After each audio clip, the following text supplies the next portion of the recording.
So we're shifting gear now to the question of what difference does the CCS make, which I guess presupposes a more basic question of what is the CCS and how is it understood to be. The most basic statement of what the CCS is would be something like it's a Durham University established and Catholic partner supported Centre for Research, Teaching and Outreach. Now, all of that is true, all of it I think is uncontroversial, and all of it is actually quite significant, but nevertheless it only gives us the bare bones of what the CCS is in life and function.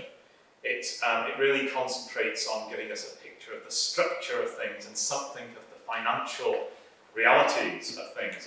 It deals with the organisational body of the CCS. And as we know from our anthropology, we're not just body, we're body, mind, and spirit, soul. And if that is true of the individual, I think it should be true of ecclesial bodies. So if the body of the CCS is the kind of structural finance side, and if the mind, we've spent a fair bit of today engaging with something of the mind of the CCS, as that is expressed in its projects, in its research, in its writing, in its teaching, and in our conversations.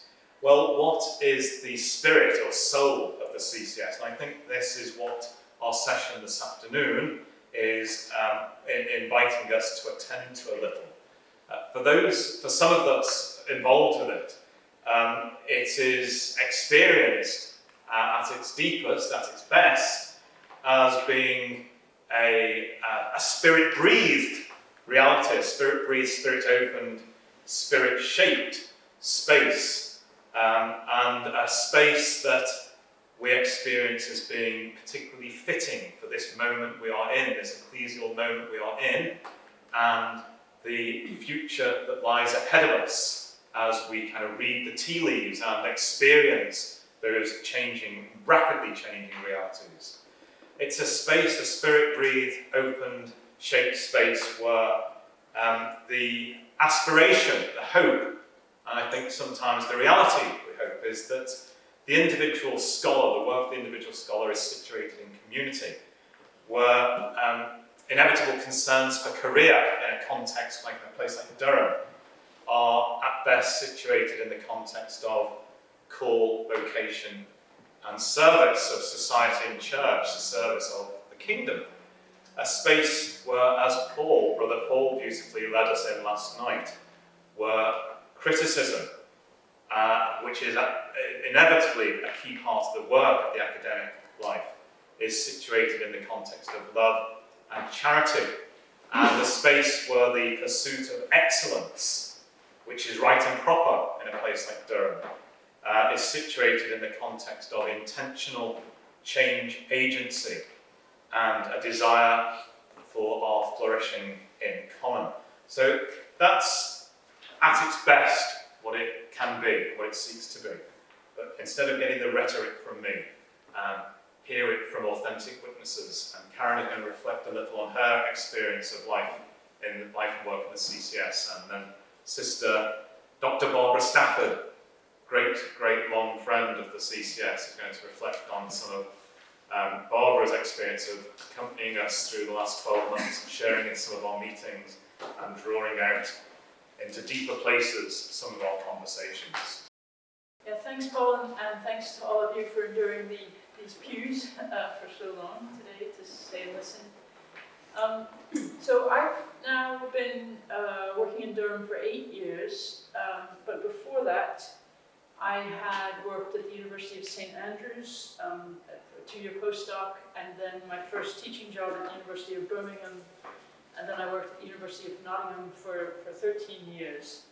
And from my student days, I also had a fair bit of experience at Yale and at Cambridge. So from that angle, I wanted to say a bit about, for me, what difference the CCS makes, what's different about being in the CCS. And I don't want to be negative about those other places or the chance to hold those other jobs. I was grateful at every stage. I'm grateful for all of them. Grateful that someone paid that I could do a PhD. Grateful that someone would pay me to do research and to teach theology. It seems to me an amazing gift to earn one's living as a theologian, thinking about the biggest and most important questions and the things that matter most deeply and personally. So I felt fortunate at every stage. But I felt particularly fortunate since I've come to Durham, so I wanted to share some of the differences that moving to the CCS has made. And in particular, I'll talk on 4 levels. So to start at the most superficial level, when I moved into the B chair, I suddenly felt a strange increase in my status. The B chair is taken seriously across the country and across the world. The letters of reference I have to write is an example of that. You know, somebody needs reference to be promoted in Cambridge, they want the B chair to do it. Somebody needs to decide who's going to have a job in Oxford or Cambridge or Edinburgh or St Andrews. They bring the B chair in. It's got an awful lot of recognition. And I do know colleagues who hold endowed chairs in other places. And often they have the names like, so my own teacher has the Frederick Marquand Professor at one place, or you often meet people who have, I'm just making this up, but the Mr. and Mrs. John P. Smith Chair of such and such in another place. So people have said to me, you have the most cool job title in the world. I think it's a tiny thing, but it's actually quite significant that the chair that I occupy is not named after some particular rich individual or rich group who wanted to be remembered through its name. But just as with the St. Hilda chair, it's named after an intellectual figure or ecclesial figure from the Northeast who's both important in the Northeast, incredibly remembered are the saints of the Northeast in this area, more than anywhere else I've seen, and known worldwide. So there's an almost paradox here that because in the very naming of these chairs they were not prestige-seeking, nobody was seeking to leave their own personal name on the chair, they've made them somehow much more prestigious chairs. So an interesting phenomenon. And it's worth saying that when I speak to audiences in parishes or to groups of religious, most recently I noticed this when I was speaking to a group of Carmelites in formation. And I tell them, I'm supposed to introduce myself, so I say, okay, well, I'm the Bede Professor, and that's the first endowed chair of Catholic theology. I've more or less memorized this. The first endowed chair of Catholic theology in a secular university since the Reformation. I've learned to do that because people don't so much feel impressed at how fancy I am, but they feel gratified as Catholics to know that there is such a thing. That a chair's been endowed, and I tell them about the relationship to the diocese, and that I'm the theological advisor to the bishop. And people feel uplifted by the very idea of the chair, just new people that I meet that I tell this, especially Catholics. They're pleased to know that it exists. So secondly, and a little bit less superficially, what's been different is the way that the Bede chair, and more generally the CCS, is set up, and you've heard this again and again today, but to be firmly in the university, my pension, my pay, my line manager, my conditions of work are all determined by the university, but also really in a deep way facing and serving the church.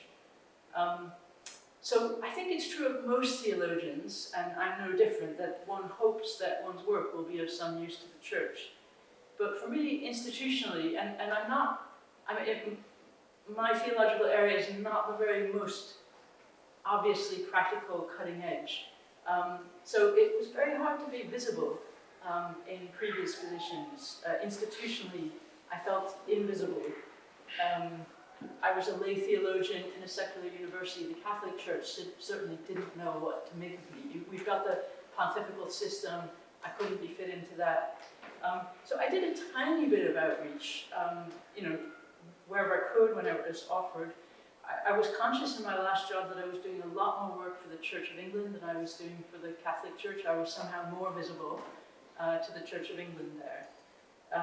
And so there was a sense in which if I had stayed in that job, I would mostly be thinking, well, I do my best, I do my research, I put it out there, who knows, maybe it'll be of use to somebody, but it was kind of flinging into the void and hoping it would be noticed. And I would say that since I've come to the CCS by a factor of more than tenfold, I'm more engaged. I'm able to do things in a church-facing way.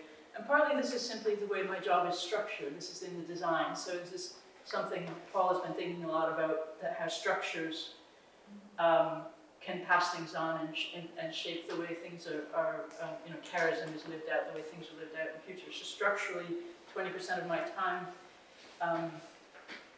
goes to doing outreach, principally in the diocese. So this doesn't reduce my teaching or research, but it does mean that I'll never be head of department. I'll never carry a huge admin job, and instead I'm church-facing.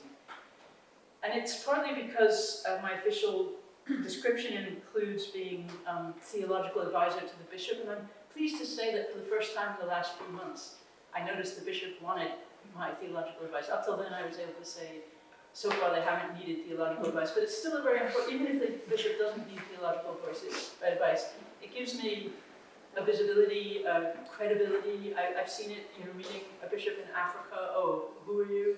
Which I know, oh, you're a theological advisor to the bishop. Okay, that's all right. So it gives me, some way to be perceived more easily in the wider structures, and an official relationship to the diocese. The diocese was part of the appointment process. Bishop and others from the clergy of the diocese were there. About 50 people came to hear a sample outreach talk from the diocese, so strong investment here. It's really important to me that the diocese is not my employer. I'm not an employee of the diocese, but I'm recognized within it. I'm understood as kind of an official resource within the diocese, which is a great position to be in. I think even more fundamental than that, so than the 20% official part of my role, than the official title of being theological advisor to the bishop, is just the fact that there's such a rich network of relationships that the CCS was already involved in, which has continued to grow as I come in. So I slot in, and I can pick those up and develop some of those. I'm not starting from scratch. I'm not trying to figure out, having been tossed into the world with a theological education, how do I serve the church? It's already made possible by the networks of relationships and by the visibility. So work I've done since one thing I did was I offered myself to be a trustee in CAFOD, because I thought I'd seen enough of things at CAFOD. I thought it would really be helpful for them to have one theologian on the board of trustees, and maybe that's something that the title of the professor of Catholic theology, they would take me seriously, and they did, and appointed me. I've been involved at the diocesan core group on the synod, been involved in that. I speak in parishes, I speak at a range of conferences, clergy conferences, chaplains conferences, kind of a whole variety of ways. So the first difference was prestige. The second difference is sitting between university and church. I think the third difference that I'd like to mention is what we do with our students and young scholars here. And the first thing is that we're able to fund so many of them through the generosity of donors. And I've been involved in scholarship committees in other universities. I've never been in a situation we can at least give something to everyone who we think really ought to get something. It's such an amazing, of course, there's more need. It would be good to do more, but we're already, in a wonderful position to be able to make it possible for our students to study through the generosity of donors. But it's not just that, as you've heard from our students. It's also that we're committed to creating a kind of community for our students, and for ourselves, to incorporating them into a student which is deliberate, into a community which is deliberate, which is many layered, which is supportive, which creates the conditions for people to think about their studies in the context of their faith if they have them. We can't demand that they have them, we can't make them pray, but we create the conditions in which reflecting on theology and spirituality, reflecting on their own vocation is natural. There are occasions to do it. There are events, there are meals, there are evenings of conversation that are set up for these things. So it's a chance for the students to think about their studies and their faith in a more holistic way. We're really aiming for things to be as holistic as possible. And I started to notice, I've been writing to Paul and Teresa every time I come across a paragraph in the acknowledgements of a PhD that I've been examining or had to recommend to a publisher or something, and it suddenly starts popping up. People don't just acknowledge the funding that they've received to help in the CCS, but they say some amazing things, which we're going to start to collect, aren't we, about the community, the support, the spiritual things. So the students don't only express their gratitude when we stick them up here and tell them to. It's there in their PhDs. And of course, in my past jobs, and I would have wanted to support PhD students in many of the same ways. It's not that I've suddenly changed my beliefs about what makes for the right way to support students. But somehow here we're able to do it collectively, we're able to do it deliberately, we're able to talk about it and plan about it, we're able to have administrative support to do it. So let's say we say, yeah, if we want students to talk on a semi-personal level, let's offer some discussion evenings with pizza and wine and beer. Who orders the pizza? Who coordinates the things? Having the administration makes it more possible, makes more things happen. So the structures in place mean that these good intentions that I would have had anyways, and I'm sure many others would have had anyways, but there's a coordinated ethos that we're able to create for the students that makes things different. Kind of qualitatively different by the end, but because of all that. So the fourth and final difference I want to talk about, which is sort of the hardest to put my finger on, and I'm not sure I got to the end of knowing how to articulate it, but is really just how it affects me to be in the CCS. Both my way of doing theology and my own Catholic faith. And one way of getting that is to say, who do I spend my time with now? And in the past, of course, great, I'm spending time with fellow academic theologians, and I'm spending time with my students, some of whom are people of great faith, all of whom are on call. Most of the students will be young and immature, and that was good. And I'm still getting to spend time with students and with academic colleagues. But just to list some of the groups and people that I've spent time with since I've come to the CCS, that would be the La Retraite sisters would come first to mind, because we did a project to spend a lot of time together. I feel like I spent quite a bit of time with a variety of Franciscans. Just recently I mentioned the Carmelites. I got a real quick feel for the Carmelites, spending some time with them. Did a project with the SVP, where I kind of met SVP members from around the country. Of course, lots of time with CAFOD employees and CAFOD trustees. I've a couple of times done things with the Justice and Peace Network, and the coordinating council of it within the diocese, and facilitated conversations there with intellectually serious, devout Catholics from local to Durham. We've started a reading group with people from all kinds of parishes and Newman societies, with Catholic clergy, Anglican clergy I've already been more in touch with, and I've continued to, I started with 200 Anglican clergy, but now I sometimes get to talk to Catholic clergy in this and other dioceses. And that's not a complete list, but what's interesting is I'm now spending my time with, and not just being able to do something before, but spending time with learning from this great array of people of really deep faith in really varied ways.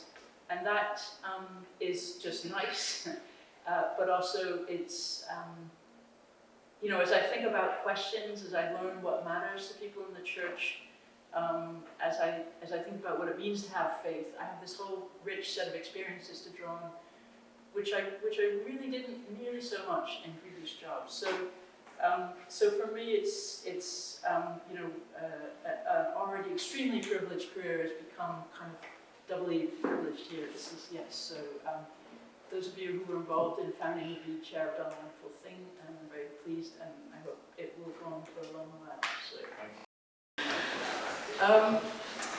What difference does the CCS make? I think I'd like, the question that's behind that, that's posed for me is, what is it, really? And so looking at what it is, I had a few things in my mind when Paul asked me the question.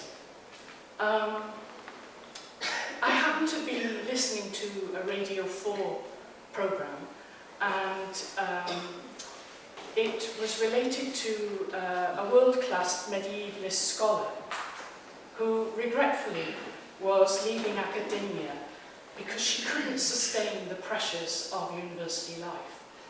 The workload, the competitiveness, the environment. I didn't catch which university it was, or even if it was in the UK, but it struck me quite sad that this woman, a world-class, renowned expert, was leaving academia, and a loss, I felt.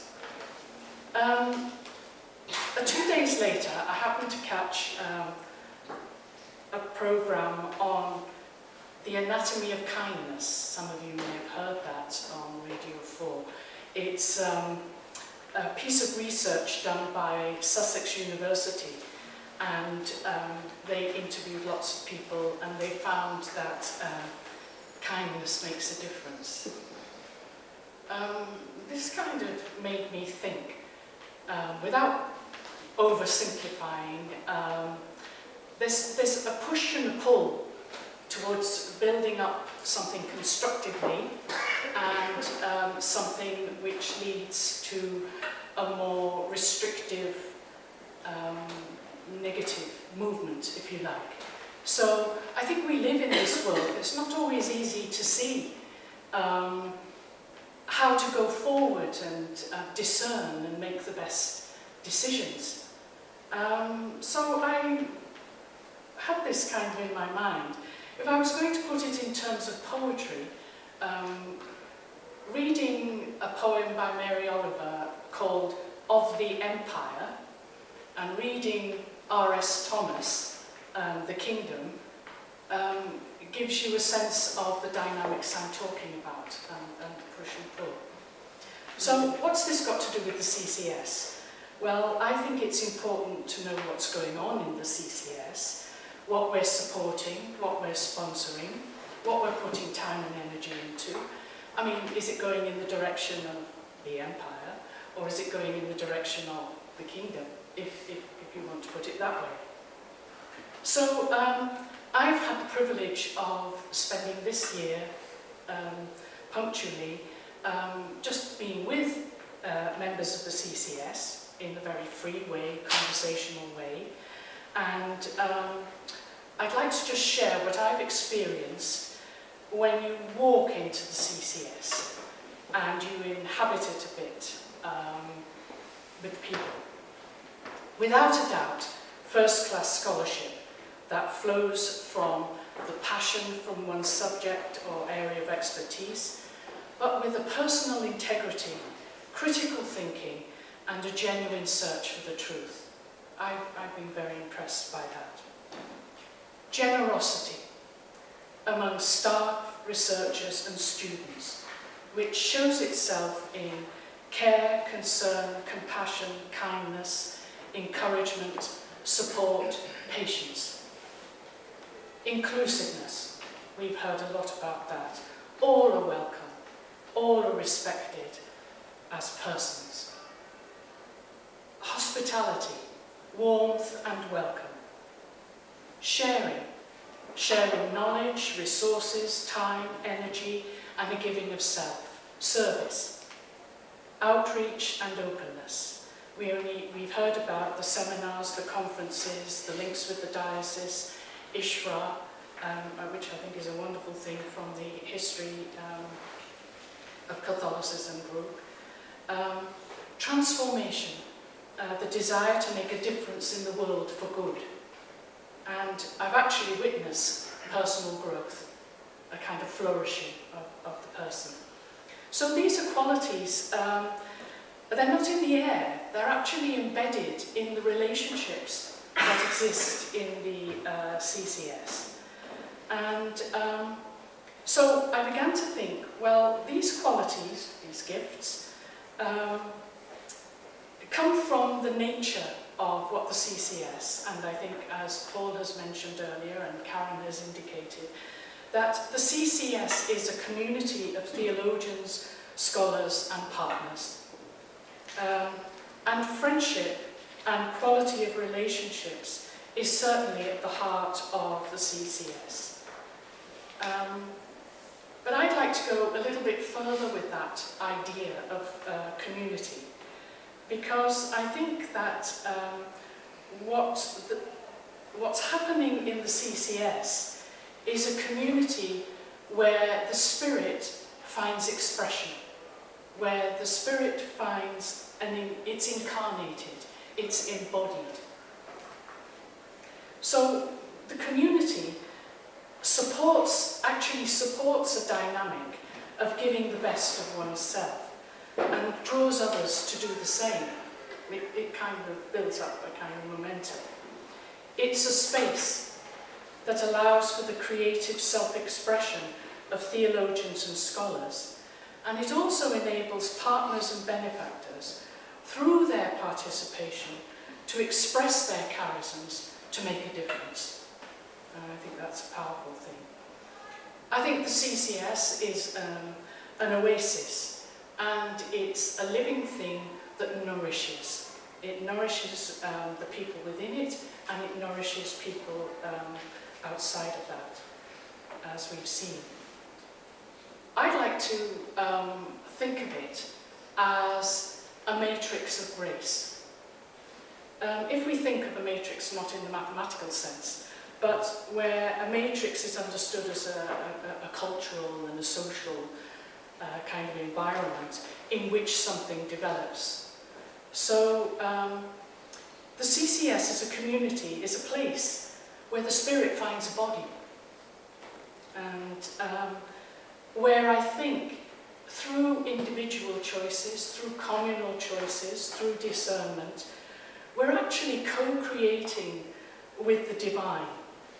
And so there's a sharing in the kingdom, in the here and now, as well as working for the change in the future. So I think we have something here that's quite precious, quite unique, has a spiritual depth to it, and is, if you like, is something, is church. So that's what I find when you walk in and you inhabit CCS just for a little while. Thank you.